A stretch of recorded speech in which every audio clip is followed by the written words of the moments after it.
Situé en Afrique centrale, le Cameroun suscite un grand intérêt des investisseurs dans le secteur agro-industriel depuis plusieurs décennies.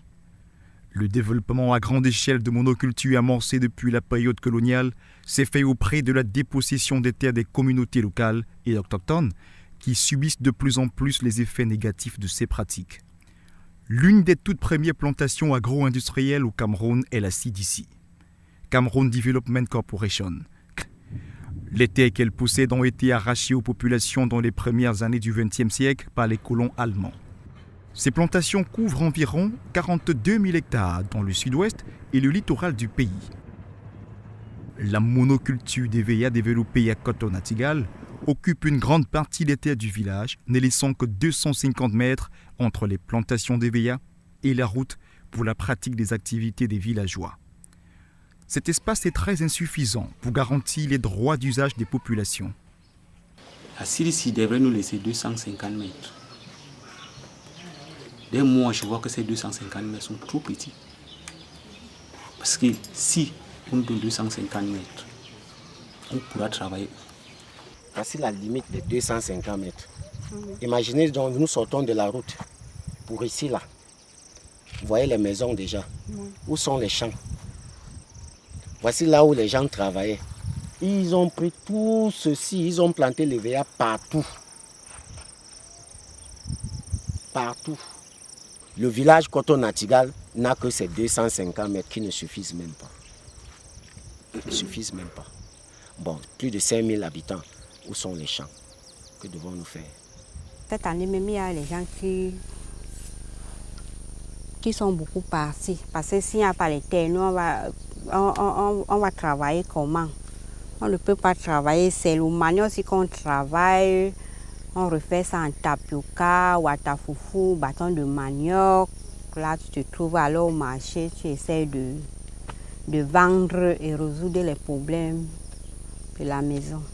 Avec l'ancien sous-préfet qui est parti, il était convenu que les autorités traditionnelles, les autorités administratives et la CDC devaient faire une descente sur le terrain pour faire cette délimitation que vous voyez là. Mais à notre grande surprise, nous avons vu la CDC seule faire la descente sur le terrain et délimiter. C'est cette limite que vous voyez là aujourd'hui, où ils ont planté les VA, sans tenir compte des autorités traditionnelles, sans tenir compte des autorités administratives. Les communautés sont habitées par le désespoir. Elles n'ont plus de terre, mais en ont pourtant besoin pour la production des cultures vivrières indispensables à la subsistance.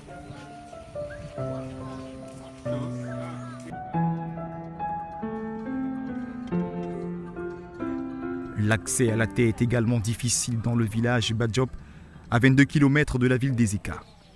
Ici, la Socapalm a initié le projet de villagisation en 2007.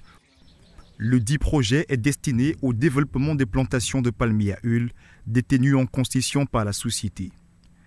Ainsi, 2601 hectares de terre et de vieilles plantations sont mises sous fermage à crédit par l'intermédiaire d'une banque de la place, au profit des planteurs riverains pour une période de 25 ans. L'incapacité de nombreux planteurs à rembourser le crédit auprès de la banque dans le délai prévu a conduit la Socapalm à rembourser leurs dettes à leur place.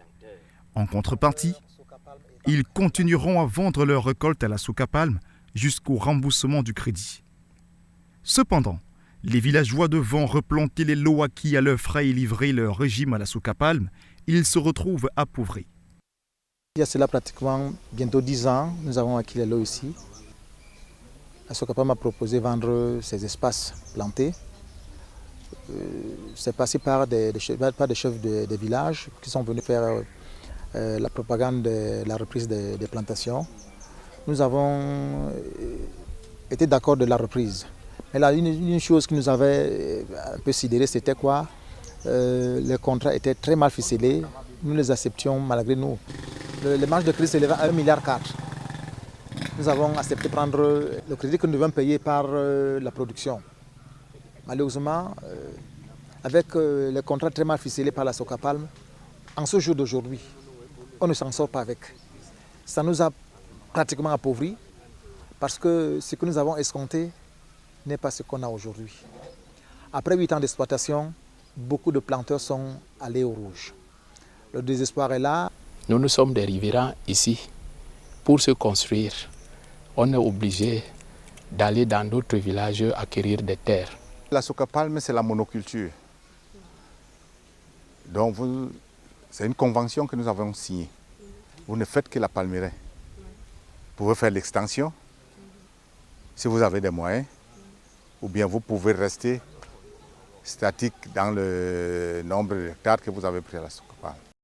La monoculture du palmier à huile, développée suivant un modèle de sous-location des terres aux paysans, a appauvri les populations de Badiop. La généralisation de la monoculture déstabilise les systèmes agricoles traditionnels, garants de la souveraineté alimentaire locale et nationale.